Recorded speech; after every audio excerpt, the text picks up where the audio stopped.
Recorded Books presents an unabridged recording of Narrative of the Life of Frederick Douglass, An American Life, written by himself, narrated by Charles Turner, with additional material read by Richard Ferrone.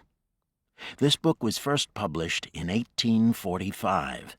This recording is copyrighted 1991 by Recorded Books. Along with Abraham Lincoln, Frederick Douglass was perhaps the most powerful opponent of slavery in America. He experienced its oppression and could convey that experience with a lucid eloquence and trenchant wit. He had a deep, sonorous, and compelling voice. He had a sinewy build and a handsome, chiseled face. He was relentless and uncompromising in pursuit of his goal. To that end, he waged ceaseless war against the greatest moral enigma with which the United States was faced. Nothing save total victory would satisfy him. He wanted emancipation and more. Frederick Douglass devoted his life to the attainment of liberty and justice for all. While the young American Republic's concepts of equality could not brook slavery in the philosophic realm, the demands of an agrarian economy in the South and the hypocrisies of politics could. The Constitution decreed in Article 1, Section 2, that a slave was to be counted as 3/5 of a person in determining the number of representatives to Congress. This neat absurdity permitted slave states to reap the political benefits of a larger population, while denying a significant portion of that population not only individual freedom, but recognition of their essential humanity, their wholeness as human beings as well. The beliefs and needs behind this enshrined doublespeak were not, however, universally accepted. Slavery was like a disease with which the nation was born and over which the body conflicted to sustain or destroy.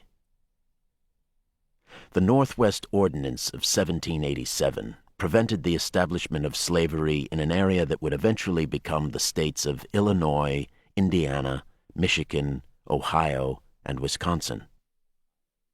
The slave trade was ended in the United States in 1808. Frederick Douglass was born 10 years later on Maryland's eastern shore.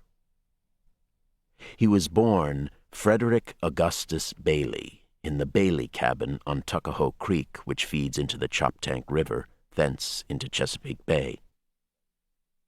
For Douglass, these waters, with their majestic white-sailed schooners, were evocative of freedom.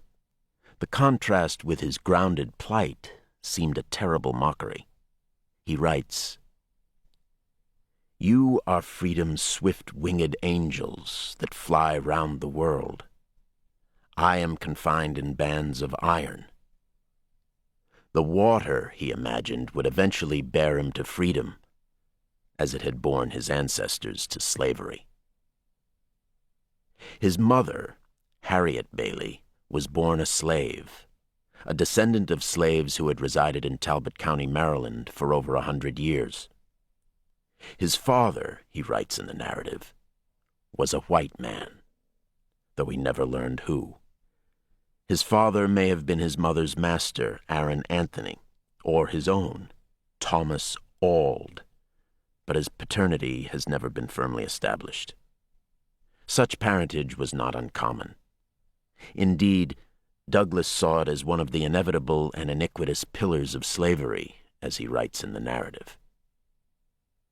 The end of the slave trade, despite smuggling, ensured that slaves had to be provided domestically.